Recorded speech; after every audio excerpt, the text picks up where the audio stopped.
নমস্কার। মেষ রাশি কালপুরুষের প্রথম রাশি, বেশ রাগী, জেদি, তীব্র, বেশ উগ্র স্বভাবের মেষ রাশি। অনেকেই রয়েছেন যাদের বিহেভিয়ার ভীষণ সফট, তারা কোনো না কোনো ভাবে বৃহস্পতি, চন্দ্র এদের দ্বারা প্রভাবিত হয়েছেন। সেটা কথা নয়, প্রশ্ন হলো কোন বিশেষ কম্বিনেশন, কয়েকটি বিশেষ নক্ষত্র যেখানে কোনো গ্রহ অবস্থান করলে মেষ জীবনে উন্নতি করতে সক্ষম হবেন। প্রথমেই লক্ষ্য করুন, মেষ রাশি বা লগ্নের মানুষদের জন্মকুণ্ডলিতে শতভিষা নক্ষত্রে কোনো একটি গ্রহ অবস্থান করে রয়েছে। শতভিষা নক্ষত্রে বৃহস্পতি অবস্থান করতে পারে, আর জন্মকুণ্ডলিতেই রাহু 3, 6, 10, 11 এর মধ্যে কোনো একটি ঘরে অবস্থান করে রয়েছেন। ফিনান্সিয়াল গ্রোথ হবেই, প্রচুর টাকা পয়সা আসবেই। এরকম অন্তত 25টা জন্মকুণ্ডলী আমি দেখেছি শতভিষা নক্ষত্রে কোনো একটি গ্রহ অবস্থান করে রয়েছে, আর শতভিষার অধিপতি রাহু সে কোনো একটি ভালো স্থানে, কোনো একটি উপচার স্থানে অবস্থান করে রয়েছেন। পজিটিভিটি আসবেই। দ্বিতীয় কম্বিনেশনটি হলো পুষ্যা নক্ষত্র। মেষ রাশি, মেষ লগ্ন, পুষ্যা নক্ষত্রে একটি গ্রহ রয়েছে, বৃহস্পতি রয়েছে বা শুক্র রয়েছে, এবং শনিদেব তিনি দশম বা একাদশের সক্ষেত্রী হয়ে রয়েছেন। মেষ রাশি বা লগ্নের মানুষ তার জীবনে উন্নতি আসবেই, চরম উন্নতি আসবেই, গ্রোথ রেট এক্সট্রিম হবেই। মেষ কিন্তু এখানে পর্যাপ্ত উন্নতি করতে পারবেন।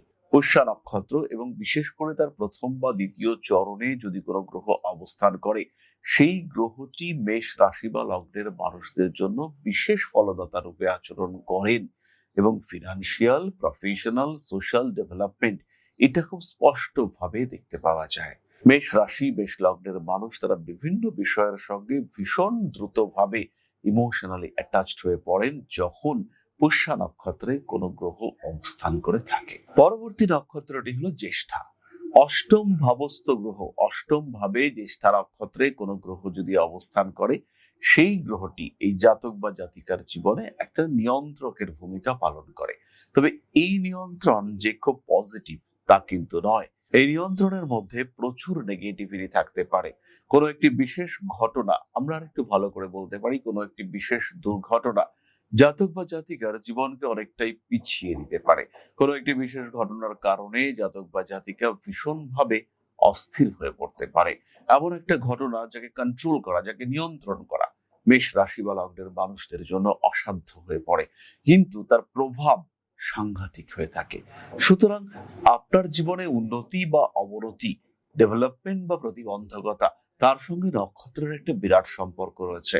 এই নক্ষত্রগত সম্পর্ক এরা কিন্তু আপনার জীবনকে ভীষণ ভীষণ ভাবে নিয়ন্ত্রণ করতে পারে।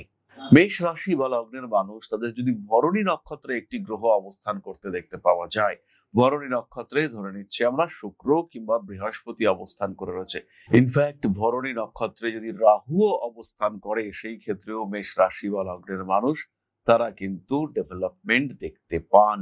ভরণী নক্ষত্রে কোনো গ্রহ অবস্থান করলে মেষের আত্মবিশ্বাস ভীষণভাবে বাড়তে দেখতে পাওয়া যায়। সোজা পথ হোক বা বাঁকা পথ হোক, মেষের সাহস অনেক বেশি হতে দেখতে পাওয়া যায়।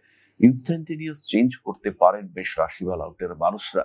তাদের কখনো কখনো মুড সুইং হতে দেখতে পাওয়া যায়, আবার কখনো কখনো তারা নিজেদের অটুট সিদ্ধান্তে স্থির থাকতে সক্ষম হয়ে থাকেন। মেষ রাশি, মেষ লগ্নের মানুষ তাদের জীবন অনেক বেশি উন্নততর হয়ে ওঠে যদি ভরণী নক্ষত্রে একটি গ্রহ অবস্থান করে।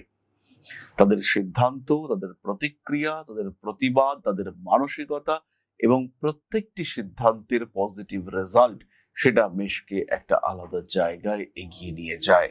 বাধা বিপত্তি সমস্যা আসলেও মেষ কিন্তু তার নিয়ন্ত্রণ করতে পারে। সুতরাং যদি আপনার জন্মকুণ্ডলিতে এই নক্ষত্রগুলি গ্রহদের দ্বারা অকুপাইড থাকে এবং সেই নক্ষত্র অধিপতিরা একটু পজিটিভ ভাইবস ক্রিয়েট করতে পারে, তাহলে আপনার জীবনে কিন্তু উন্নতি, প্রবল উন্নতি আসবেই।